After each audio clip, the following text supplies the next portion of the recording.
ब्रह्म महिमालेक शरणम ब्रह्म महिमालेक शरणम ब्रह्म महिमालेक शरणम।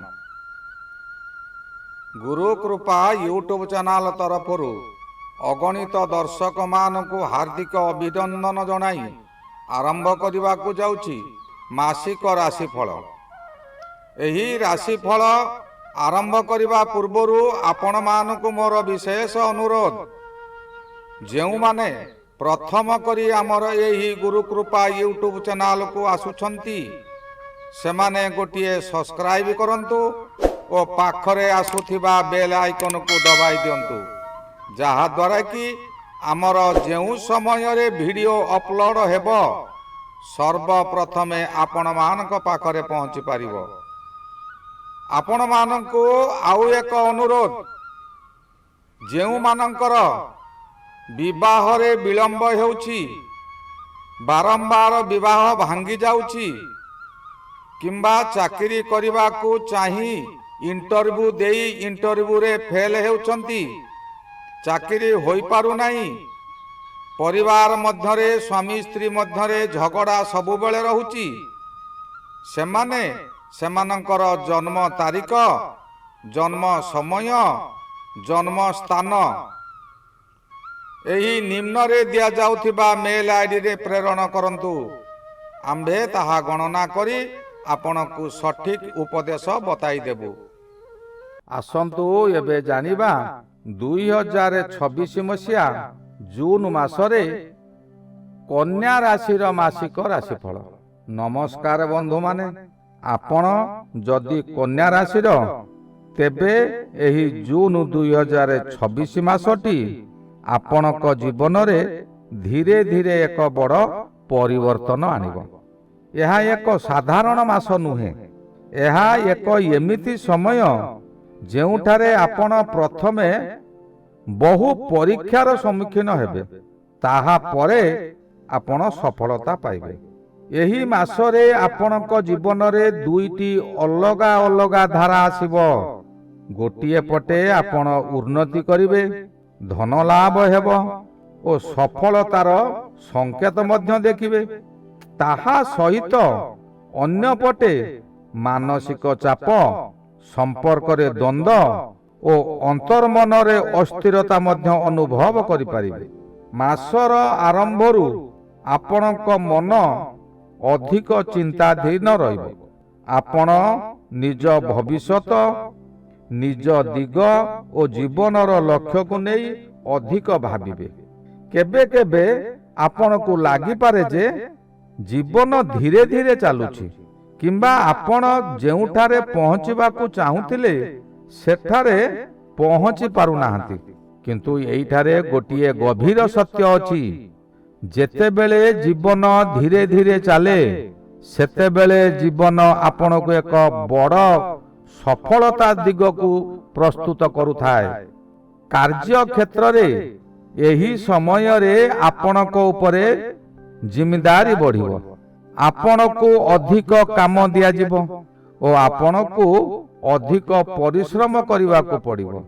केबे केबे आपण को लागि पारे जे मो उपरे एते चाप काहेकि, किंतु यही चाप ही आपणकर उन्नतिर मूल कारण।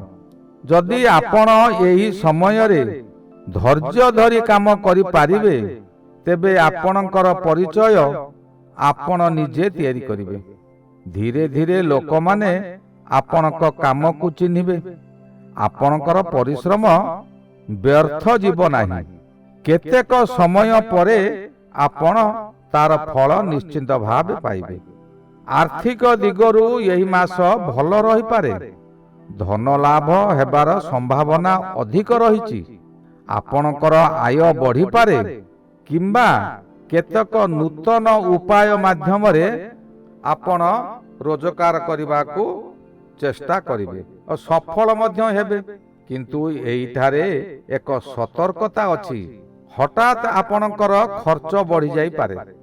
आपण जेते अर्जन करिवे सेते सहजरे खर्च होई जिवो बा खर्चटा को आपण बाध्य होई खर्च करिवे, जेउ खर्च कि आपणकर निहाती प्रयोजन। तेणु एही समय रे ଆପଣଙ୍କୁ ସତର୍କ ହୋଇ ଅର୍ଥର ବ୍ୟବହାର କରିବା ଆବଶ୍ୟକ। ମାସର ମଧ୍ୟଭାଗରୁ ଆପଣଙ୍କ ଜୀବନରେ ଏକ ଭଲ ପରିବର୍ତ୍ତନ ଦେଖାଯିବ। ଆପଣଙ୍କ ପରିଶ୍ରମର ଫଳ ଦେଖାଯିବା ଆରମ୍ଭ ହେବ। ଆପଣଙ୍କର ଆତ୍ମବିଶ୍ୱାସ ବଢ଼ିବ ଓ ଆପଣ ନିଜକୁ ଅଧିକ ସ୍ଥିର ଅନୁଭବ କରିବେ। ଏହି ସମୟରେ ଆପଣଙ୍କର ସଂଯୋଗ ବଢ଼ିପାରେ। ବିଭିନ୍ନ ଲୋକ ସହିତ ଆପଣ ମିଶିବେ। ନୂତନ ଲୋକମାନଙ୍କ ସହିତ ଆପଣଙ୍କର ପରିଚୟ ହେବ। ଏହି ପରିଚୟ ଯାହାକି ଆପଣଙ୍କ ଭବିଷ୍ୟତ ପାଇଁ ଉପକାରୀ ହେବ। ସମ୍ପର୍କ ଦିଗରୁ ଏହି ମାସଟି ଅଳ୍ପ ସତର୍କତାର ସମୟ। ବିଶେଷ କରି ଦାମ୍ପତ୍ୟ ଓ ସହଭାଗୀ ସମ୍ପର୍କରେ ଛୋଟ ଛୋଟ କଥାକୁ ନେଇ ଭୁଲ ବୁଝାବୁଝି ହେବାର ସମ୍ଭାବନା ରହିଛି। କିନ୍ତୁ ଏହି ଭୁଲ ବୁଝାମଣା କ୍ଷଣସ୍ଥାୟୀ ହେବ। ଏହା ଚିରସ୍ଥାୟୀ ନୁହେଁ। ସାମାନ୍ୟ କଥାରେ ଆପଣ ଉତ୍ତେଜିତ ହୋଇଯିବେ, କାହାକୁ କ'ଣ କହିଦେବେ, ସେ ବ୍ୟକ୍ତି ଆପଣଙ୍କ ଉପରେ ପ୍ରଚଣ୍ଡ ରାଗିଯିବେ। କିନ୍ତୁ ଏହା କ୍ଷଣସ୍ଥାୟୀ। ଆପଣ ଯାହା କହିବେ ସେଥିକୁ ଅନ୍ୟ ବ୍ୟକ୍ତି ଭିନ୍ନ ଭାବରେ ବୁଝିପାରନ୍ତି। ତେଣୁ ଏହି ସମୟରେ ଆପଣଙ୍କୁ ଧୀର ଓ ସଚେତନ ହୋଇ କଥା କହିବା ଆବଶ୍ୟକ। ପ୍ରେମ ଜୀବନରେ ମଧ୍ୟ ଏହି ମାସରେ ଭିନ୍ନ ଭିନ୍ନ ଅନୁଭବ କରିବେ। କେବେ ଆପଣ ନିକଟତା ଅନୁଭବ କରିବେ ତ କେବେ ଦୂରତା ମଧ୍ୟ ଅନୁଭବ କରିବେ। ସ୍ୱାସ୍ଥ୍ୟ ଦିଗରୁ ଏହି ସମୟରେ ଆପଣଙ୍କୁ ଅଧିକ ସତର୍କ ରହିବା ଦରକାର। ମାନସିକ ଚାପ ଆପଣଙ୍କ ଶରୀରକୁ ପ୍ରଭାବିତ କରିପାରେ। ଥକାପଣ ଆପଣଙ୍କୁ ଲାଗିବ, ଶରୀର ଅସୁସ୍ଥତା ରହିବ, କିମ୍ବା ଆପଣ ଅତ୍ୟଧିକ ଭାବନା ଦ୍ୱାରା ରାତି ଅନିଦ୍ରା ମଧ୍ୟ ହୋଇପାରନ୍ତି। ଏହି ସମୟରେ ଆପଣଙ୍କୁ ବିଶ୍ରାମ ନେବା, ସଠିକ୍ ଖାଦ୍ୟ ଖାଇବା ଓ ନିଜକୁ ସମୟ ଦେବା ଆବଶ୍ୟକ। ମାସର ଶେଷ ଭାଗରେ ଆପଣ ଏକ ନୂତନ ଆତ୍ମବିଶ୍ୱାସ ଅନୁଭବ କରିବେ। ଆପଣ ବୁଝିପାରିବେ ଯେ ଆପଣଙ୍କର ପରିଶ୍ରମ ବ୍ୟର୍ଥ ଯାଉନାହିଁ। ଆପଣ ଧୀରେ ଧୀରେ ସଠିକ ଦିଗକୁ ଯାଉଛନ୍ତି। ଏଇଠାରେ ଗୋଟିଏ କଥା ମନେ ରଖନ୍ତୁ ଯେ କନ୍ୟା ରାଶି ସକାଶେ ରାହୁ ମହାଗ୍ରହ ଷଷ୍ଠରେ ଭ୍ରମଣ କରୁଛନ୍ତି। ଯେଉଁ ସମୟରେ ଷଷ୍ଠରେ ରାହୁ ଭ୍ରମଣ କରୁଥାନ୍ତି, ସେ ସମୟରେ ପ୍ରତ୍ୟେକ କାର୍ଯ୍ୟକୁ ଆଗକୁ ନେଇ ଚାଲନ୍ତି। ସେ କାହାକୁ ଭୟ କରନ୍ତି ନାହିଁ। ପ୍ରତ୍ୟେକ କାର୍ଯ୍ୟରେ ସଫଳତା ମିଳିବାକୁ ସେ ଆଗ୍ରହ ପ୍ରକାଶ କରନ୍ତି ଓ ସଫଳତା ମଧ୍ୟ ଦିଆ କରାନ୍ତି। ଏହିପରି ଆପଣ ଯେଉଁ କାର୍ଯ୍ୟ କରିବେ ସେ କାର୍ଯ୍ୟରେ ଆପଣଙ୍କୁ ସଫଳତା ମିଳିବ। ମାସର ଦ୍ୱିତୀୟାର୍ଧ ଠାରୁ ଆପଣଙ୍କୁ ବହୁ ଶୁଭ ଫଳ ମିଳିବ। ଏପରିକି କୌଣସି କାର୍ଯ୍ୟକୁ ଯଦି କୌଣସି ବ୍ୟକ୍ତି କରିପାରୁନାହାନ୍ତି, ସେହି କାର୍ଯ୍ୟ ଆପଣଙ୍କୁ ଦେବେ। ଆପଣ ସେହି କାର୍ଯ୍ୟଟିକୁ ଅତି ସହଜରେ କରିନେବେ। ନିଜର ବୁଦ୍ଧି ଖଟାଇବେ। କାହିଁକିନା କନ୍ୟା ରାଶିର ଅଧିପତି ହେଉଛନ୍ତି ବୁଧ ମହାଗ୍ରହ, ଯିଏକି ବୁଦ୍ଧିର ଗ୍ରହ। ଆପଣ ଏପରି ବୁଦ୍ଧି ଖଟାଇବେ ଯେ ସେ କାର୍ଯ୍ୟଟିକୁ କେହି କରିପାରୁନଥିଲେ ସତ, କିନ୍ତୁ ଆପଣ କରିଦେବେ। ଏହି କାର୍ଯ୍ୟଟି କରିବା ଦ୍ୱାରା ଆପଣଙ୍କୁ ବିଭିନ୍ନ ଦିଗରୁ ପ୍ରଶଂସାମାନ ଆସିବ। ଆପଣ ସମ୍ମାନିତ ମଧ୍ୟ ହୋଇପାରନ୍ତି। ଯଦି କୌଣସି ବ୍ୟକ୍ତି ଚାକିରି କରିଛନ୍ତି, ସେ ଚାକିରି କ୍ଷେତ୍ରରେ ଆପଣଙ୍କୁ ଉଚ୍ଚ ଅଫିସର ଆପଣଙ୍କୁ ସାହାଯ୍ୟ କରିବେ। ଆପଣଙ୍କର ଅତି ନିକଟତର ହେବେ। ଏହି ନିକଟତର ହେବା କାରଣରୁ ଆପଣଙ୍କର ବେତନ ବୃଦ୍ଧି ହୋଇପାରେ କିମ୍ବା ଆପଣଙ୍କ କାର୍ଯ୍ୟରେ ପ୍ରମୋଶନ ହୋଇପାରେ। ଏହିପରି ଯେଉଁମାନେ ବ୍ୟବସାୟ କରୁଛନ୍ତି ସେମାନଙ୍କର ମଧ୍ୟ ତଦ୍ରୂପ ଫଳ ମିଳିବ। ଆପଣଙ୍କର ବ୍ୟବସାୟ ପୂର୍ବରୁ ମାନ୍ଦା ଥିଲା, ବ୍ୟବସାୟ ଠିକ୍ ସେ ଚାଲୁନଥିଲା।